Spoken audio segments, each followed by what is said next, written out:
Pero está con nosotros el expresidente del Consejo de Ministros, el doctor Pedro Cateriano, a quien le pediría una opinión sobre esta que yo decía ha sido una de las noticias políticas del día.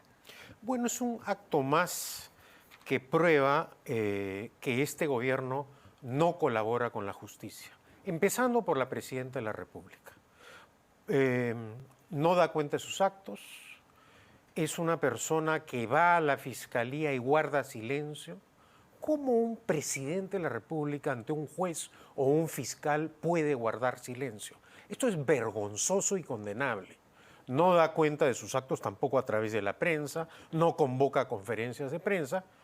Y bueno, una decisión como esta, el ministro del Interior la tiene que haber conversado con la presidenta. No creo que alegremente una situación que afecta directamente la independencia de una institución como el Ministerio Público, el ministro haya tomado esta decisión. Hoy leía una columna, no recuerdo al autor, pero prometo citarlo, recordar porque la archivé, que hablaba justamente de la situación que estamos viviendo, porque la presidenta si algo ha defendido cada vez que dice que llegaremos al 26 de julio de 2026 con ella en Palacio de Gobierno, ella habla mucho de la estabilidad, de que se requiere estabilidad.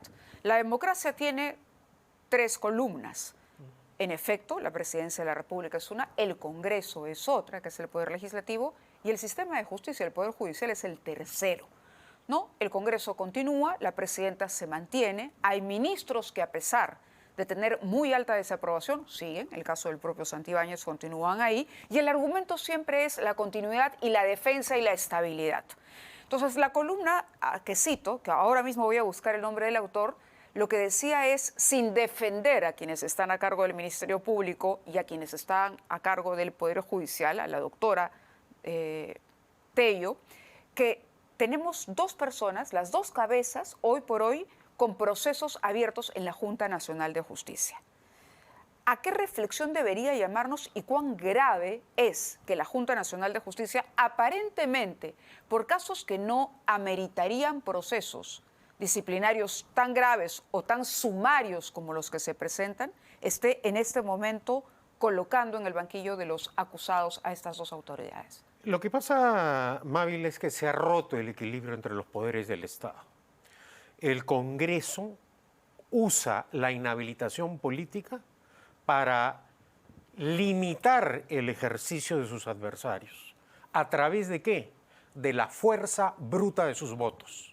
Acá no hay respeto al orden democrático y constitucional. Acá hay consignas políticas de una alianza siniestra en el Congreso. Correcto, pero estoy hablando de la Junta, Pedro. Bueno, y cómo ha surgido la Junta. Un pacto entre Vladimir Cerrón, Keiko Fujimori, Luna y Acuña. Pero la comisión que elige a la Junta no es el Congreso. Digamos, no, el Congreso. Pero me refiero yo a los que han roto el equilibrio entre los poderes del Estado. La Junta es un elemento adicional. ¿Por qué Santibáñez pide inhabilitación política de la fiscal de la Nación sin proceso judicial? Porque está seguro que hay un sector que quiere mantener impune los actos delictivos de los principales líderes que manejan el Congreso y de los señores parlamentarios que han sido denunciados por la fiscal de la Nación, porque hay que decirlo muy claramente, hay un grupo numeroso de congresistas en funciones que han sido denunciados no por los adversarios políticos, por los odiadores, por los medios de comunicación, no, por la Fiscalía de la Nación. Y este infame Congreso ha desechado esas denuncias y no les ha dado trámite. Ha dicho que la denuncia del ministro tiene que contar con el respaldo de la presidenta. Entonces estamos hablando aquí de que... Se supone que un tema tan delicado que involucra a una institución, es decir, a la cabeza del Ministerio Público, que es una institución que tiene que estar, que tiene que contar con garantías de independencia, que no debe ser sometida a presión política, un tema tan delicado lo tiene que haber tratado con la presidenta. Ahora, no quiero pedirle que defienda al fiscal, pero quiero ir al tema de la... Aquí está justamente, permítame, la columna que yo le decía, que me pareció muy interesante, de Julio Valcén, el día de hoy. Él dice, el enfrentamiento entre el gobierno y sus aliados con el sistema de justicia sigue escribiendo nuevos capítulos y promete desenlaces. Lo último es que la JNJ, la Junta Nacional de Justicia, designada por este Congreso, algo que él corrige al pie porque habla de la comisión, inició un proceso que podría derivar en la destitución de Janet Tello, cabeza del Poder Judicial, y además, con la misma suerte, iría la fiscal de la Nación, ¿no? Y además menciona también el caso del Mininter y de la denuncia contra la Fiscalía. ¿Ha cometido un error la fiscal cuando le ha pedido el acceso a la cuenta de iCloud al ministro o cuando esto ha trascendido a los medios? No conozco el expediente en sí. Lo que sí está claro es que este Congreso añora fiscales de la Nación como Blancanélida Colán en la época del fujimontesinismo, o Pedro Méndez Jurado, o esa clase de fiscales que estaban sometidos a los dictados políticos del gobierno y del Parlamento en el momento más oscuro de los últimos años. Y yo creo que hay que alertar a la ciudadanía de esta situación. Acá estamos en un proceso de amedrentamiento político de la Fiscalía de la Nación y del Poder Judicial. Ahora, podríamos comparar lo que estamos viviendo con episodios anteriores de nuestra historia política, y le digo esto porque, por ejemplo, podríamos remontarnos al tiempo en que durante el gobierno del señor Fujimori se fue copando las instituciones, o quizá retroceder incluso al tiempo en que el partido aprista tenía una influencia muy importante en el Poder Judicial. Y en el Ministerio Público. Y en el Ministerio Público. Es que estamos, los peruanos, condenados a que quienes nos gobiernan y legislan por nosotros, los partidos, movimientos políticos, organizaciones, como lo querramos llamar, tengan la tentación siempre de inmiscuirse a pesar de las advertencias internacionales. Y digo esto porque la OCDE le ha dicho a los representantes de este gobierno, ojo, que pareciera que hay interferencia política en el sistema de justicia. Bueno, no parece. Hay claramente una interferencia política, hay una tentación totalitaria. Son partidos, lamentablemente, que no tienen trayectoria democrática. Cuando Perú Libre, con la dupla Castillo-Cerrón, diré Castillo-Boluarte, apoyadas por Cerrón, plantearon iniciativas golpistas, por ejemplo, modificar la Constitución al margen del procedimiento, se advirtió en todos los tonos que íbamos a un proceso de degradación del sistema democrático. ¿Qué ha ocurrido ahora? Ahora ha ocurrido algo impensable, que el fujimorismo con Acuña, con Luna, sean aliados de ese sector de la izquierda, que dicho sea de paso, maneja el Congreso, porque da la impresión que el hermano de Cerrón cumple claramente las directivas del prófugo de la justicia, ¿no? Porque de otra manera no podemos interpretar cómo el Congreso está aprobando actos legislativos para encubrir actos delictivos e impedir la acción de la justicia. Yo creo que todo esto forma parte de un complot que para amedrentar a fiscales y jueces. No solo basta con las atrocidades legales que han aprobado, sino también hay una acción política para amedrentar a jueces y fiscales. Eso está clarísimo. Claro, esto al margen, por supuesto, del análisis que podamos hacer de los excesos que puedan haber cometido fiscales y jueces, porque decíamos el otro día en este mismo espacio que no hay nada perfecto, es decir, las instituciones están compuestas por personas y las personas fallan, cometen errores, pero eso no significa que hay que desaparecerlas o anularlas, hay que simplemente corregir, mejorar, indicar con serenidad, con espíritu crítico y esto. Pero yo le decía que pareciera... Y una pequeña sí, acotación. por favor, termine su idea.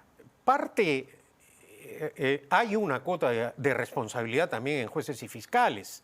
Es decir, no estamos ante instituciones que actúan ejemplarmente y dentro de los plazos de ley. Es decir, los propios fiscales y jueces están recibiendo de su propia medicina. ¿O le han dado herramientas? Bueno, pero estos jueces y fiscales también durante años han, por temor político, aceptado la presión o ha admitido denuncias falsas. Lo digo por experiencia vivida, ¿no? ¿Quién repara ahora a los militares, a los miembros del Ejército, de la Fuerza Aérea, a los funcionarios del Ministerio de Defensa que cumplieron su labor y que solo por razones políticas de esta clase de partidos han perdido en muchos casos sus carreras, sus profesiones? Ahora, la propia Fiscalía y el propio Poder Judicial está viviendo en carne propia lo que significa el uso político dentro de la justicia, y eso es, la judicialización de la política ha ido inundando y afectando otros sectores, y esto indudablemente está afectando gravemente la institucionalidad democrática del país. Sí, vemos un enfrentamiento, como rescataba yo en esta columna.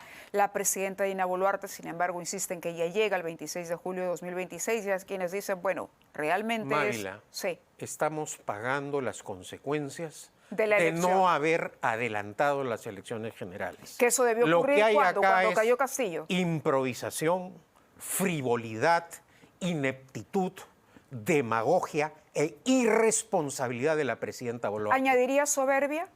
Y corrupción, y grave corrupción.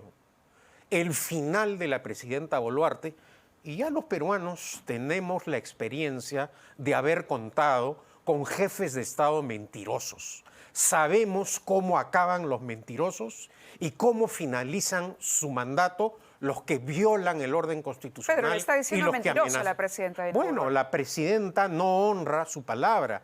Yo no conozco caso como el de la presidenta que desde el caso de la cirugía plástica hasta los escándalos de manejo del gobierno no haya actuado diciendo o hablando con la verdad. Y yo creo que eso es sumamente grave. Lo que ha afectado la credibilidad y la confianza en el país es el uso permanente de la mentira con fines político-partidarios. Y eso es lo que hace esta mentirosa e inepta presidente. De cara a los comicios en 2026, lo que preocupa ahora también es que, a ver, según la percepción, no hablo únicamente de la cantidad de partidos, sino de la manera como se está manejando el proceso electoral. Es decir, primero eran los movimientos regionales. Al final se aceptó que participaran los movimientos regionales. Ahora la reelección para congresistas, pero no para alcaldes y gobernadores. Es decir, en el Congreso se hacen modificaciones que apuntarían, y yo sí lo pongo en condicional, porque el de las afirmaciones acá tiene que ser usted, pero yo lo pongo en condicional, que apuntarían a tener un grado de control, aunque al final el elector siempre es el que tiene la última palabra, pero apuntarían a colocar, digamos, las piezas de tal manera que quienes hoy están manejando, ¿no?, tanto el Poder Legislativo como el Ejecutivo, de alguna manera mantengan una continuidad o una presencia que les garantice de pronto, no sé, impunidad por lo menos, o influencia en los próximos 5 años. O que tengamos un Congreso bicameral poco representativo, como lo ha escrito este fin de semana Diego Pomareda en La República, ¿no?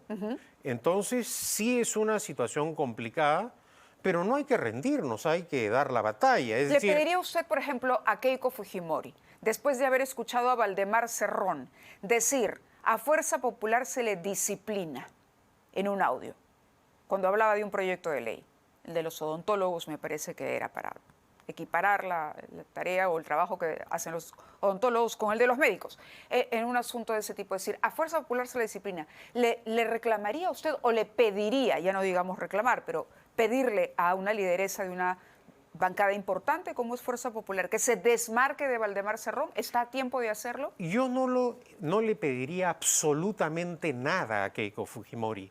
Ella ha perdido una oportunidad, ha tenido la ocasión desde hace años de desmarcarse de las prácticas fujimontesinistas, pero veo que esa oportunidad la ha desperdiciado, ha persistido en el error, ha privilegiado sus intereses personales, partidarios y sus temores fiscales y judiciales. Ahora. Y ha usado su poder político para limitar la acción de la justicia, para violar el orden constitucional.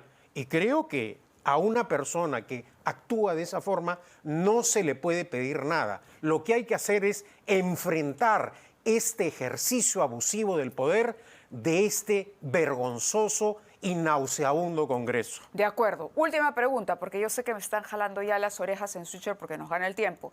De cara al 26, nuevamente, Rafael López Aliaga, ¿es una buena carta? La mejor carta es Rafael Belaúnde Llosa, presidente Fuerza de Libertad Popular, Popular. de Libertad Popular. No, de Libertad Popular. Ese lapsus, tranquilo, por favor. tranquilo. De Libertad y Popular. además, yo lo he sostenido en reiteradas oportunidades. Él, a diferencia del resto de candidatos, tiene la obligación cívica de defender el legado, el honor del apellido que le dejó su abuelo Fernando Belaúnde Terry. Correcto. Hablaremos entonces de los potenciales Claro que candidatos sí. y de la propuesta de Invite al Libertad candidato, Popular. invite al candidato. El productor es el jefe. El productor es el jefe. Sí, el productor acá manda y yo soy un soldado de la información. acata. Gracias, Pedro. No, qué ocurrencia, gracias. Buenas noches. Buenas Vamos a noches. ir a la pausa y vamos a regresar.